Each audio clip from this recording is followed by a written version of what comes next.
श्री व्यंकटेश्वरा शिक्षण संस्था संचलित आदरणीय नानासाहेब महाडिक शैक्षणिक संकुलाचा हा वनश्री महोत्सव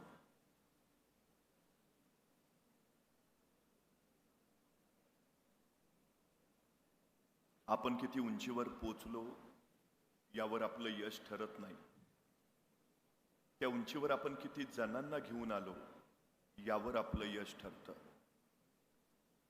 लोककल्याणासाठी आणि लोकविकासासाठी ज्यांनी आपलं कार्य अखंडपणे चालू ठेवलं ते आदरणीय नानासाहेब महाडिक, त्यांच्या कार्याचा तो समर्थ वारसा सामर्थ्यानं पुढे नेणारे संस्थेचे सचिव राहुलदादा महाडिक, संस्थेचे उपाध्यक्ष सम्राट बाबा महाडिक, या संस्थेचे कार्यकारी संचालक डॉक्टर महेशजी जोशी, संस्थेच्या सर्व इन्स्टिट्यूटचे प्राचार्य प्राध्यापक आणि उपस्थित आपण विद्यार्थी मित्र. मराठीच्या प्रश्नपत्रिकेत एक प्रश्न असतो, काळ बदला. वर्तमान काळातलं एखादं वाक्य दिलेलं असतं आणि कंसात लिहिलेलं असतं याचा भूतकाळ करा, किंवा भूतकाळातलं एखादं वाक्य लिहिलेलं असतं आणि कंसात लिहिलेलं असतं याचा भविष्यकाळ करा. मराठीच्या प्रश्नपत्रिकेतल्या वाक्याचा काळ उत्तरपत्रिकेत बदलता येतो, पण वास्तविक जगण्यातला काळ ना पुढे नेता येतो ना मागे आणता येतो, तो आयुष्यात फक्त एकदाच अनुभवता येतो. आपल्या सगळ्या विद्यार्थ्यांच्या दृष्टीने आजचा दिवस अत्यंत महत्वाचा आहे, कारण तो तुमच्या माझ्या आयुष्यात एकदाच येणार आहे.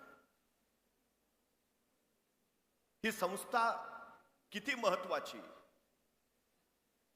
याचा विचार संस्थेनं काय केलं हे सांगून नव्हे, तर ही संस्था या भागात अस्तित्वात नसती तर या भागाचं काय झालं असतं याचं उत्तर शोधून आपल्याला निश्चितपणे मिळेल. संस्थेच्या आयुष्यात अनेक मुलं येतात, पण मुलांच्या आयुष्यात त्यांच्या आयुष्याला वळण देणारी संस्था मात्र एकच असते, त्यामुळे ती चिरंतन त्याच्या स्मरणात राहते. एक संस्था एखाद्याच्या आयुष्यात काय बदल करू शकते तो कदाचित आपल्या लक्षात येणार नाही, पण ही शिक्षण संस्था नसती तर राहुल दादा धुमाळांचा दिनेश आज तुम्हाला मंचावर दिसला नसता. ही संस्था नसती तर कदाचित चव्हाणांची तनुजा तिच्या काव्यसंग्रहाचं प्रकाशन या मंचावर करू शकली नसती. अनेक संस्थांमध्ये जीवशास्त्र शिकवलं जातं, पण जीवनशास्त्र शिकवलं जात नाही. अनेक शाळांमध्ये चित्रकला शिकवली जाते, पण चरित्र कला शिकवली जात नाही. आपण सगळे भाग्यवान आहात, आपल्याला जीवशास्त्राबरोबर जीवनशास्त्र शिकवणारी आणि चित्रकलेबरोबर चरित्रकलेचे धडे देणारी संस्था लाभली आहे. आजच्या सोहळ्याचं तर मला कायमच अप्रूप वाटतं. याचं कारण ज्यावेळी एखाद्या महाविद्यालयाचा असा एखादा सोहळा मी पाहतो, जोशी सर मला माझ्या महाविद्यालयातले दिवस आठवतात. एके दिवशी मी माझ्या महाविद्यालयात गेलो, माझा पक्या नावाचा मित्र मला भेटला. म्हटला तुला कळलं का? म्हटलं काय? म्हटलं कॉलेजमध्ये आज माझा सत्कार आहे.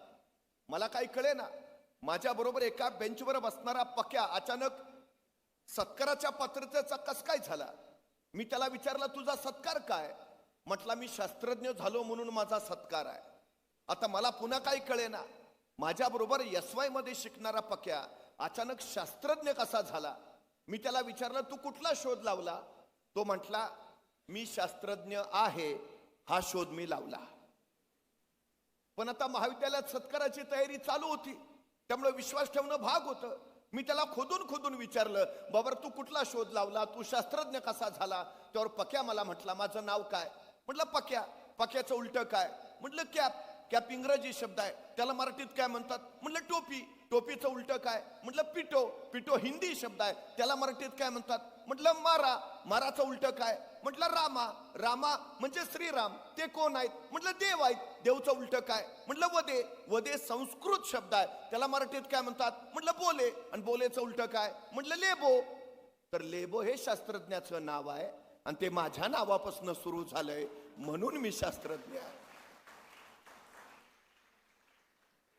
पण मित्र हो, तोच पक्या आज प्रकाश सावंत म्हणून देशासाठी शास्त्रज्ञ म्हणून काम करतोय. ही माझ्या दृष्टीनं सगळ्यात मोठी अभिमानाची गोष्ट आहे. हेच वय असतं, हाच काळ असतो. याच वयामध्ये उर्मी पेरता येतात, याच वयामध्ये प्रेरणा भरता येतात. काहीतरी करावं, करून दाखवावं, काहीतरी घडवावं, घडवून पाहावं, ही उर्मी दाटते ती याच वयात. या वयात जर आमच्या मुलांवर संस्कार झाला तर निश्चितपणे आम्हाला काहीही घडवता येऊ शकतं. ही सगळ्यात मोठी वस्तुस्थिती आहे, सगळ्यात मोठी. खरं तर पराभव पहिल्यांदा रणात होत नाही, पराभव पहिल्यांदा मनात होतो. जी माणसं मनानं पराभूत असतात रणात जिंकूच शकत नाहीत, आणि जी माणसं मनानं जिंकलेली असतात रणात पराभूतच होत नाहीत. रण कुठलंही असो, ते जिंकायचं असेल तर मन जिंकणं महत्वाचं. मन संस्काराने घडतं, संस्कार विचारातून मिळतात, आणि विचार शिक्षणातून येतात. त्यामुळे शिक्षण ही अत्यंत आणि अत्यंत गरजेची गोष्ट आहे, जी आमच्या उद्याच्या पिढीला घडवत असते. खरं तर एक गोष्ट आपण लक्षात घेतली पाहिजे. एका कैद्याला न्यायमूर्तींनी फाशीची शिक्षा सुनावली, मृत्यूदंड. पण काही शास्त्रज्ञांना प्रयोग करायचे होते. त्यांनी न्यायमूर्तींना विनंती केली, या कैद्याला फासावर चढवून मृत्यूदंड देण्यापेक्षा याला विषारी सर्पाचा दंश देऊन मृत्यूदंड देऊया. न्यायमूर्तींनी परवानगी दिली. त्याच दिवशी त्या कैद्याला सांगितलं, परवा सकाळी 11 वाजता तुला विषारी सर्पाचा दंश होईल आणि तू मरशील, तुझी शिक्षा पूर्ण होईल. 2 दिवस त्या कैद्याच्या डोक्यात एकच विचार होता, मला विषारी सर्पाचा दंश होईल आणि मी मरेन. प्रत्यक्ष शिक्षेचा दिवस उजाडला. त्या कैद्याला बाहेर काढलं. शास्त्रज्ञ अधिकारी जमा झाले. त्या कैद्याला सांगितलं, आता काही क्षणात तुला विषारी सर्पाचा दंश होईल आणि तुझी शिक्षा पूर्ण होईल. त्या कैद्याचे डोळे बांधले आणि प्रत्यक्षात विषारी सर्पाचा दंश करायच्या ऐवजी शास्त्रज्ञांनी 2 टाचण्या घेतल्या आणि त्या कैद्याला टोचल्या. झाला, विषारी सर्पाचा दंश झाला. अर्ध्या तासात त्या कैद्याच्या तोंडातून फेस बाहेर आला आणि पुढच्या 1.5 तासात तो कैदी शरीर काळं निळं पडून मरण पावला. प्रत्यक्षात विषारी सर्पाचा दंश झाला होता का? नाही. विषारी सर्प तुम्हाला मारत नाही, तुमच्या मनातला विचार तुम्हाला मारून टाकतो. तुम्ही जर सकारात्मक विचार केला तुम्ही यशस्वी व्हाल, तुम्ही नकारात्मक विचार केला तर तुम्ही अयशस्वी व्हाल. जगातली कुठलीही गोष्ट तुम्हाला रोखू शकत नाही, तुम्हाला पराभूत करू शकत नाही, तुम्हाला मर्यादा घालू शकत नाही. तुम्हाला जर कोण मर्यादा घालू शकतं, बंधनं घालू शकतं, रोखू शकतं, तर तो तुमच्या मनातला विचार. आणि विचार जर तुमचे सर्वोत्तम असतील तर तुमचं यश सर्वोत्तम असेल. ही सगळ्यात महत्वाची गोष्ट आहे. शिक्षण तुम्हाला तो विचार देतं, शिक्षण तुमचं आयुष्य घडवतं. एज्युकेशन 3 लॅटिन शब्दांनी मिळून बनलेला शब्द आहे. एज्युकेरे, एज्युकेअर आणि एज्युकेटम. म्हणजे विद्यार्थ्यांमधले सुप्त गुण शोधणं, त्या सुप्त गुणांचं संवर्धन करणं आणि त्यांना योग्य व्यासपीठ मिळवून देणं. या 3 क्रिया जिथं एकत्रित घडतात त्याला एज्युकेशन, शिक्षण असं म्हटलं जातं. मला अभिमान या गोष्टीचा आहे. मी सकाळपासून सर आपल्या इथं आहे, आपल्या कॅम्पसमध्ये आहे. आपण खऱ्या अर्थानं शिक्षण देत आहात याची खात्री आपल्या संकुलात आल्यावर कळाली. कलासारथी नावाचा एक वेगळा आशय आणि विषय आपण इथं सादर करता. विद्यार्थ्यांमधल्या सुप्त कलागुणांना वाव मिळावा, त्यांच्यातून सगळ्या कार्यक्षेत्रांमधली सर्वोत्तम माणसं तयार व्हावी याचा विचार आपण करता. ही सगळ्यात महत्वाची गोष्ट आहे. अपेक्षित हेच आहे. दुर्दैवानं आपण काय करू शकतो हेच अनेकांना कळत नाही. त्यामुळे क्षमता असूनही त्यांच्या हातून काही होत नाही, ही आमच्या अलीकडची सगळ्यात मोठी अडचण आहे. मी परवा एका मुलाला सहज विचारलं, काय रे 100 मीटर पळशील का? तो 5 मिनिटं माझ्याकडेच बघत बसला. अरे म्हटलं 100 मीटर पळशील का? मग त्याने हळूच मला विचारलं, 100 मीटर म्हणजे किती? माझ्या लक्षात आलं काय झालंय ते. मी त्याला विचारलं, तू काय खेळबिळ खेळतोस का नाही? म्हटलं सगळे खेळ खेळतो, क्रिकेट खेळतो, फुटबॉल खेळतो, व्हॉलीबॉल खेळतो, बॅडमिंटन खेळतो. म्हटलं एवढे सगळे खेळ खेळतो, दिवसभर मैदानावरच असतोस का काय? तो म्हटला मैदानावर नाही, मोबाईलवर खेळतो. म्हटलं मग बरोबर आहे, मग तुला 100 मीटर कळणारच नाही. मग त्याला सांगितलं इथून तिथपर्यंत जे अंतर आहे त्याला 100 मीटर म्हणायचं, पळशील का? म्हटला करतो प्रयत्न. आता तुला काय 5 किलोमीटर पळायला सांगितलंय का? 100 मीटर नाही, करतो ना प्रयत्न. बरं म्हटलं मला सांग, हे 100 मीटर अंतर पार करायला तुला किती वेळ लागेल? तो 5 मिनिटं अंतरच बघत बसला. अरे सांग ना किती वेळ लागेल? मग हळूच म्हटला 5 मिनिटं तरी लागतील. 100 मीटरला 5 मिनिटं? अरे हुसेन बोल्टचं ऑलिम्पिकचं रेकॉर्ड 9.58 सेकंदाचा आहे, म्हणजे त्याला 10 सेकंद लागतात 100 मीटरला. तू 15 सेकंद म्हण, 20 सेकंद म्हण, 25 सेकंद म्हण, का 5 मिनिटं? माझं मला माहिती आहे ना. अरे तुला किती वेळ लागेल? सांगितलं ना 5 मिनिटं लागतील. मला सुचायचंच बंद झालं. तेवढ्यात त्याचा मित्र धावत आला. ए पळ, कुत्रा पिसाळलाय. एवढ्या भयान वेगात पळत सुटला. 7 सेकंदात 100 मीटर. मी म्हटलं तुला का हुसेन बोल्टचं रेकॉर्ड मोडलंस? त्याला 10 सेकंद लागतात, तू 7 सेकंदात पळलास. म्हटलं मग कुत्र मागं लागला होता. म्हणजे 7 सेकंदात 100 मीटर पळायची क्षमता तुमच्यात आहे. बाहेर कधी आली? संकट आलं तेव्हा. मग संकट चांगली आहेत का वाईट आहेत? चांगली आहेत. संकटांचं स्वागत करायला हवं. संकट तुम्हाला अडवायला येत नाहीत, संकट तुमची उंची वाढवायला येतात. अडथळे तुम्हाला रोखायला येत नाहीत, अडथळे तुमच्यातल्या क्षमता बाहेर काढतात. अडचणी तुम्हाला थांबवायला येत नाहीत, अडचणी तुमच्यातली कौशल्य बाहेर काढतात. संकट, अडचणी, अडथळे यायलाच हव्यात, कारण त्याच तुम्हाला घडवतात. ही सगळ्यात आणि सगळ्यात मोठी वस्तुस्थिती आहे. या जगात असा कुणी माणूस यशस्वी झालेला नाही ज्याच्या वाट्याला संघर्ष आला नाही. माणसं मोठी झाली ती संघर्षातूनच झाली. ही सगळ्यात मोठी वस्तुस्थिती आहे. पण दुर्दैवाने एखादा अपयशी झाला आणि आम्ही जर त्याला विचारलं काय झालं?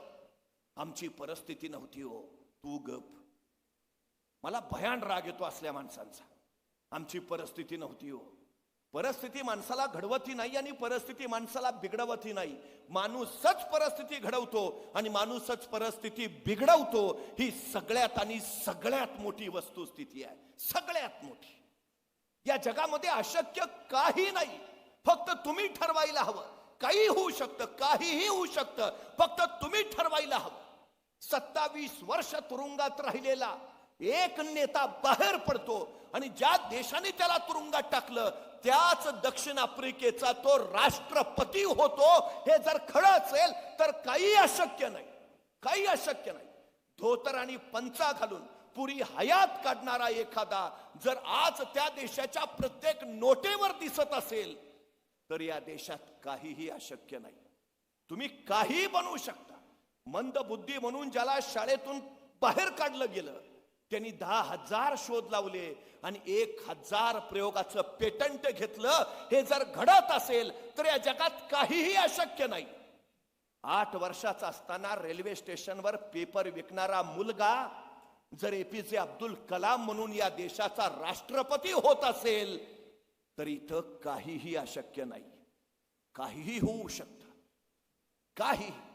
कॉलेजमधनं ड्रॉपआउट झालेला स्टीव्ह जॉब्स जर डिजिटल युगात क्रांती करत असेल तर काही घडू शकतं.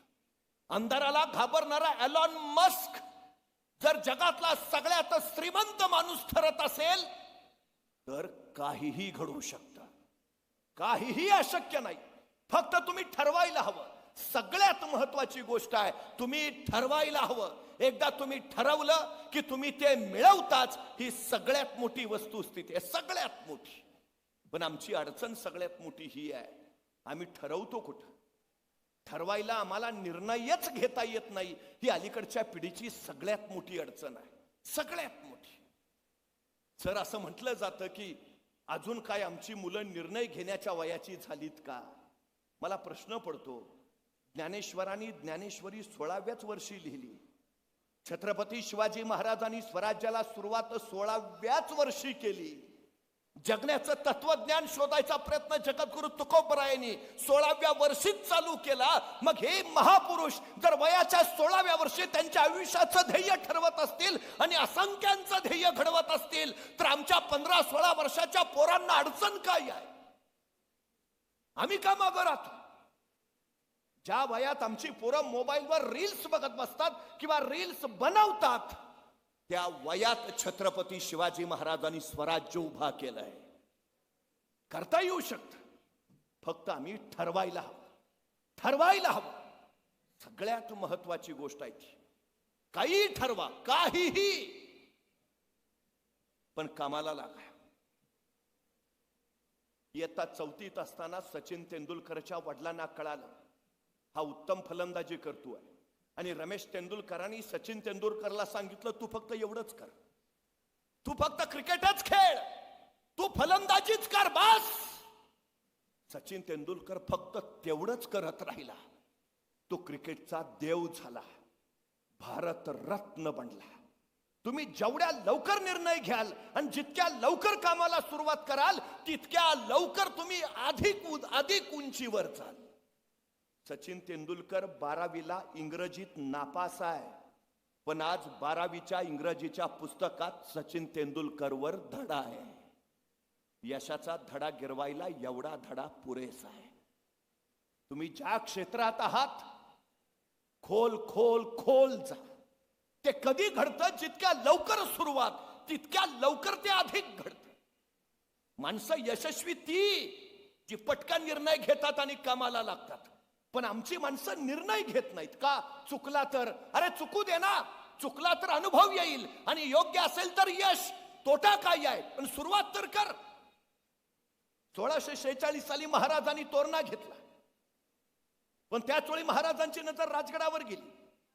बेवसाऊ होता, म्हणजे घ्यायचा तर बांधला पाहिजे, बांधायचा तर पैसे पाहिजेत. होते कुठे महाराजांकडे? मग महाराज असं म्हटले का आता घेतला राजगड तर बांधला पाहिजे, बांधायचा तर पैसे हवेत, आहेत कुठं आपल्याकडं, मग कशाला घ्या, बघू पैसे आल्यावर. नाही, पैसे पुढं घेऊन तर टाकू. केली सुरुवात, घेतला राजगड, आणि त्याच वेळी महाराजांना तोरण्यावर सोन्याच्या मोहरांनी भरलेले 7 हंडे सापडले आणि त्या संपत्तीतनं महाराजांनी राजगड बांधून पूर्ण केला. महाराज सांगताय तुम्ही सुरुवात करा, जगदंबा आशीर्वाद घेऊन तुमच्या पाठीशी उभा असते. जो सुरुवात करेल तोच तर पोचेल, जो सुरुवात करणार नाही तो पोचेल कसा? 1670 साली मोगल मराठा संघर्ष प्रचंड वाढला. मोगलांची फौज 1 लाखाची, महाराजांची 20,000. मग महाराज असं म्हणले का त्यांचे 1 लाख आपले 20,000, डिपॉझिट पण राहणार नाही, कशाला अर्ज भरा? थांबले का महाराज? नाही, 20 तर 20, सुरुवात तर करू. पुढं केली सुरुवात. आणि 1670लाच महाराजांनी प्रबळगड घेतला आणि प्रबळगडाची पाहणी करायला महाराज पालखीत बसून प्रबळगडावर निघाले. प्रबळगडाच्या एका मार्गावरनं पालखीतून जात असतानाच महाराजांच्या शेल्याचं एक टोक तिथल्या बोरीच्या झाडाच्या फांदीच्या काट्यात अडकलं आणि महाराजांना ताण बसला. तसे महाराज सोबत्यांना म्हणाले पालखी थांबवा. पालखी थांबली आणि महाराज सोबत्यांना सांगू लागले, हे बोरीचे झाड आमच्या पुढे जाण्यावर आक्षेप घेते आहे, हे बोरीचे झाड आम्हाला पुढे जाण्यापासून अडवते आहे, हे बोरीचे झाड आम्हाला काही सांगू पाहते आहे, इथे काहीतरी आहे आहे आहे खणा खणा. माणसं कामाला लागली, बोरीच्या झाडाजवळ खणायला सुरुवात झाली. 5-6 फूट गेली, दगडी भिंत सापडली, उकरली. 27 घागरी आणि 4 कढया इतकं सोनं महाराजांना तिथं सापडलं. त्या संपत्तीतनं महाराजांनी शस्त्रसज्ज सैन्य उभा केलं आणि त्याच्या बळावर मोगलांच्या विरोधातली चढाई यशस्वी केली. महाराज सांगताय तुम्ही सुरुवात करा, सगळी सृष्टी तुमच्या पाठीशी उभा राहते. सगळी सृष्टी. पोचतं कोण? सुरुवात ही अत्यंत महत्वाची गोष्ट आहे. मला एका प्रश्नाचं उत्तर द्या. चंद्रावर पहिलं पाऊल टाकणाऱ्या मानवाचं नाव काय? नील आर्मस्ट्रॉंग. पण खरंच चंद्रावर नील आर्मस्ट्रॉंगच पहिलं पाऊल टाकणार होता का? याचं उत्तर आहे नाही, अजिबात नाही. चंद्रावर पहिलं पाऊल टाकणार होता एडविन सी अल्डारिन. तो चंद्रयान मोहिमेचा मुख्य पायलट होता, अमेरिकेचा वैमानिक होता, त्याला स्पेस वॉकिंगचा अनुभव होता. चंद्रावर पहिलं पाऊल टाकणार होता एडविन सी अल्डारिन. नील आर्मस्ट्रॉंग त्याचा सहाय्यक पायलट, तो अमेरिकेचा नौसैनिक होता, त्याला अवकाश यात्रेचा अनुभवच नव्हता. पण ज्यावेळी हे अपोलो यान चंद्रावर पोहोचलं, नासाच्या स्पेस सेंटरवरनं पहिला संदेश आला, पायलट फर्स्ट, आणि एडविन सी अल्डारिन पुढे झाला. आणि तो चंद्रावर पाय टाकणार तोपर्यंत त्याच्या मनात विचारांचा गोंधळ सुरू झाला. मी चंद्रावर पाय टाकला आणि तिथल्या वातावरणात मी भरकटलो तर, मी चंद्रावर पाय टाकला आणि तिथल्या गुरुत्वाकर्षणात मी जळालोच तर, मी चंद्रावर पाय टाकला आणि तिथल्या वातावरणानं मला खेचूनच घेतलं तर, तो त्या विचारांच्या गोंधळात होता. तोपर्यंत नासाच्या स्पेस सेंटरवरनं दुसरा संदेश आला, को पायलट नेक्स्ट. आणि नील आर्मस्ट्रॉंग पुढं झाला आणि कसलाही विचार न करता त्यांनी चंद्रावर पाय ठेवला. आणि चंद्रावर पाय ठेवणारा पहिला मानव म्हणून नील आर्मस्ट्रॉंग कीर्तिमान झाला. एडविन सी अल्ड्रिनकडे सगळं होतं, क्षमता होती, कौशल्य होतं, एज्युकेशन होतं, अनुभव होता, तरी तो मागं राहिला का? पटकन निर्णय नाही घेता आला.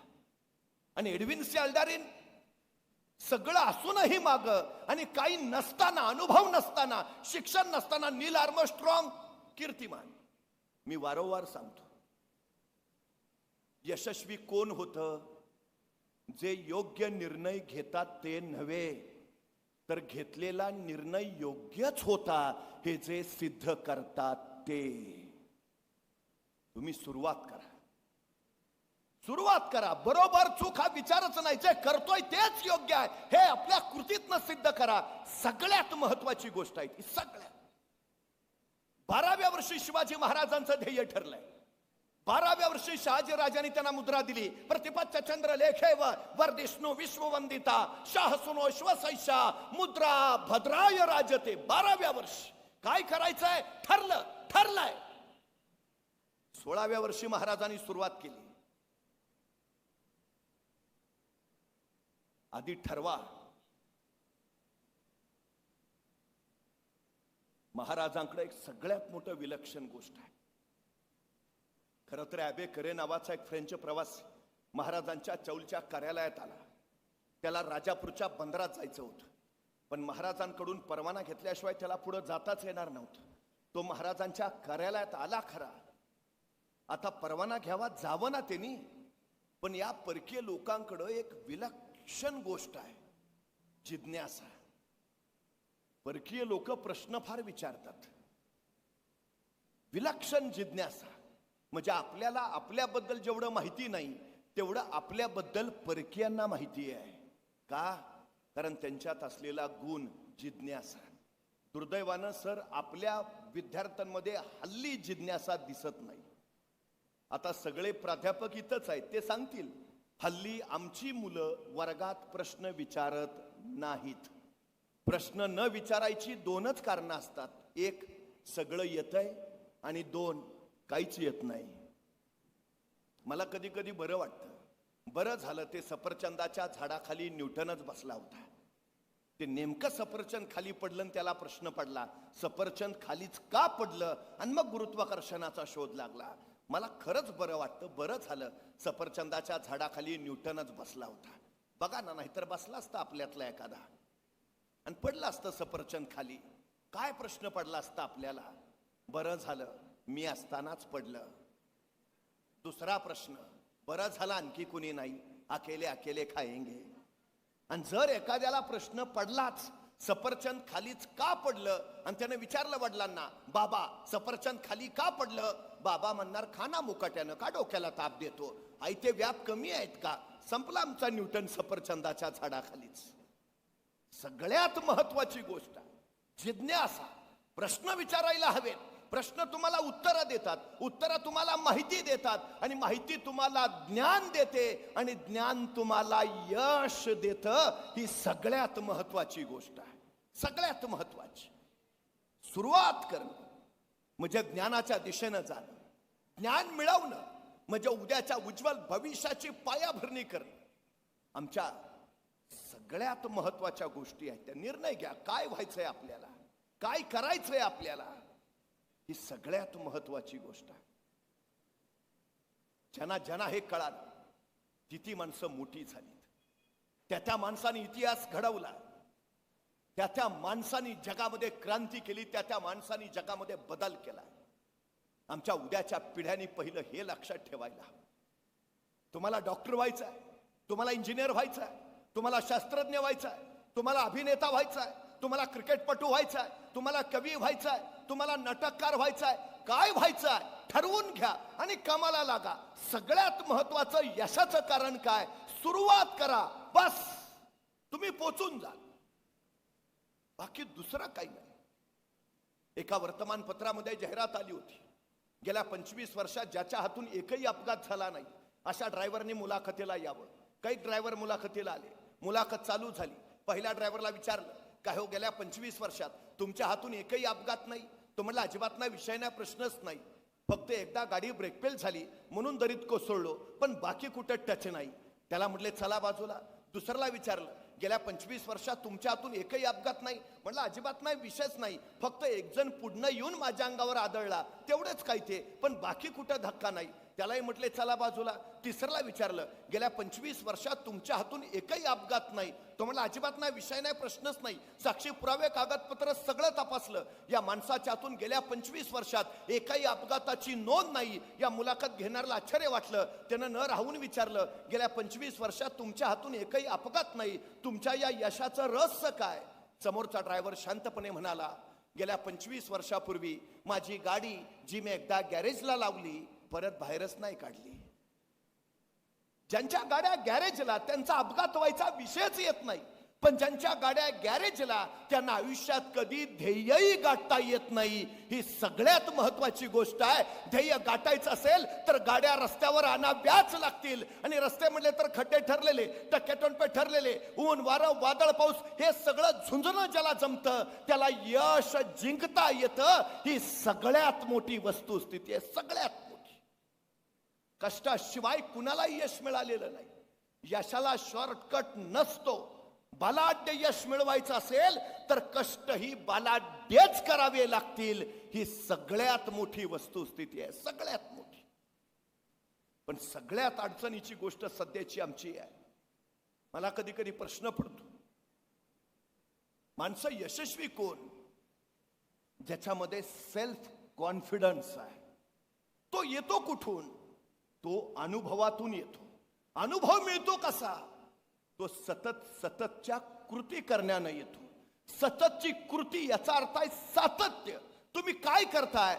एकच गोष्ट वारंवार वारंवार वारंवार करत राहिला तर ती सवयीची होते. सवय तुमचा स्वभाव बनते आणि स्वभाव मग यश देते. ही सगळ्यात महत्वाची गोष्ट. वारंवारिता, कन्सिस्टन्सी, सातत्य हे यशाचं दुसरं नाव आहे. वारंवार एकच गोष्ट पुन्हा पुन्हा पुन्हा पुन्हा करा, ती यशच देते. आमच्या धारणेमध्ये सगळ्यात महत्वाची गोष्ट आहे ती ही आहे. पण दुर्दैवाची गोष्ट काय सांगू, हल्लीच्या पिढीचा आत्मविश्वास अस्तित्वातच नाही अशी परिस्थिती निर्माण झालेली आहे. कारण कृती करायला आम्हाला वेळ नाही. आमचा वेळ कुठे जातो? तो मोबाईलच्या स्क्रीनवर सगळ्यात जास्त जातो. ही वस्तुस्थिती आहे. आमची कार्यक्षमता आमच्या हातातला मोबाईल हिरावून घेत चाललाय. ही वस्तुस्थिती आपल्या लक्षात येत नाही.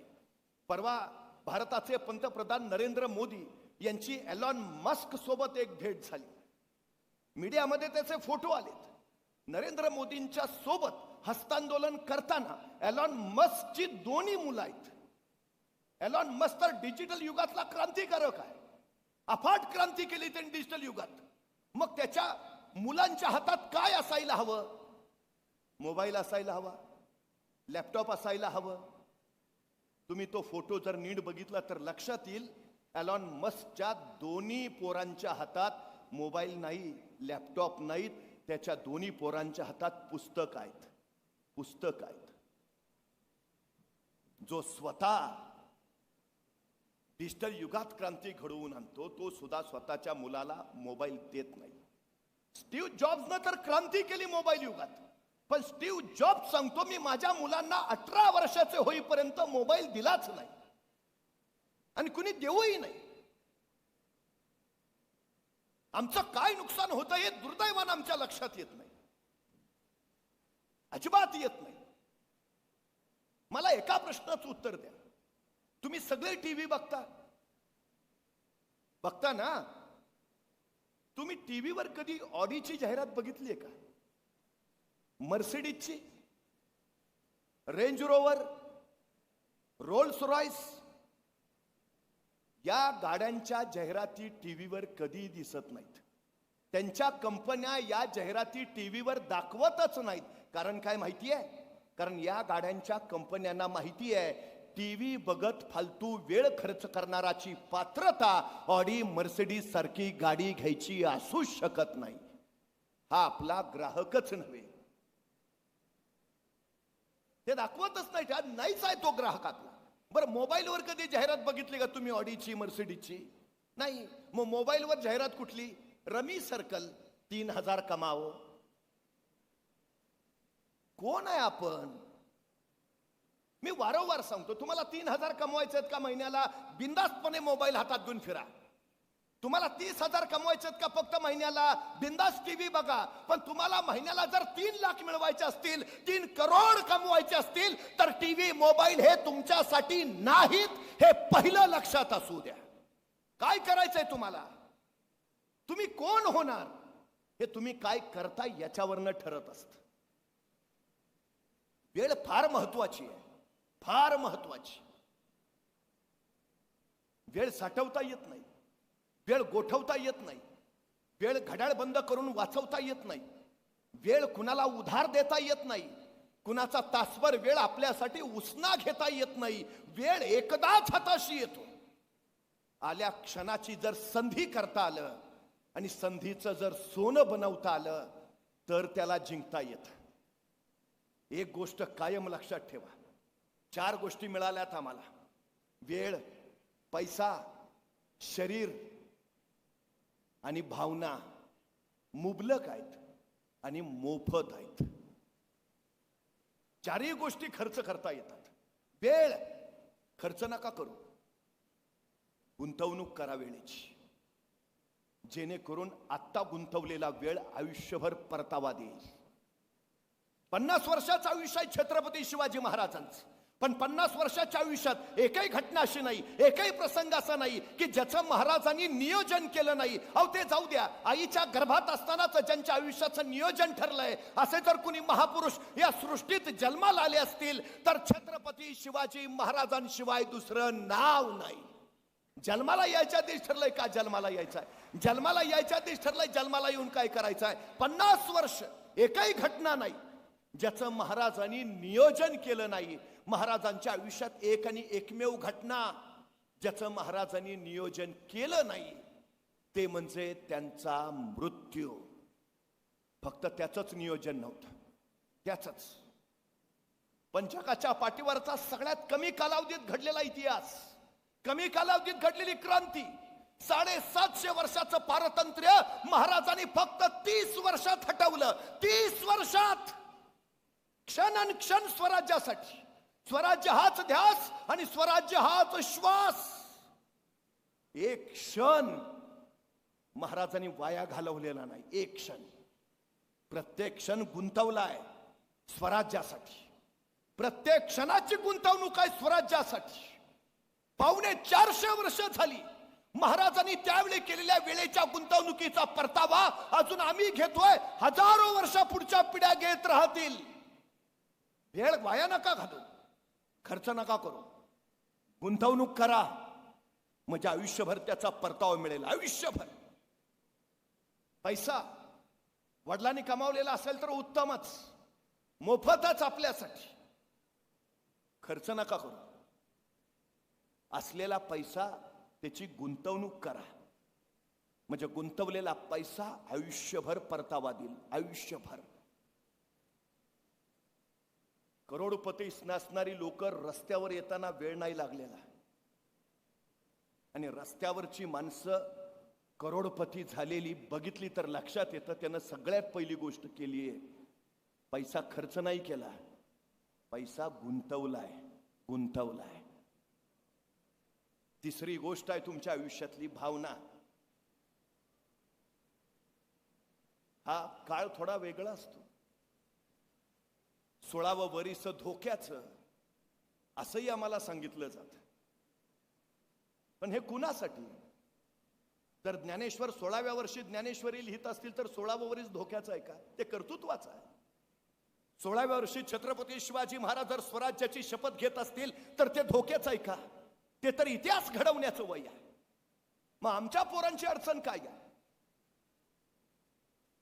आमच्या पोरांचं नेमकं काय? भावना उंचांबळून येतात, त्या नैसर्गिकच आहेत, पण भावना नको तिथं खर्च नका करू.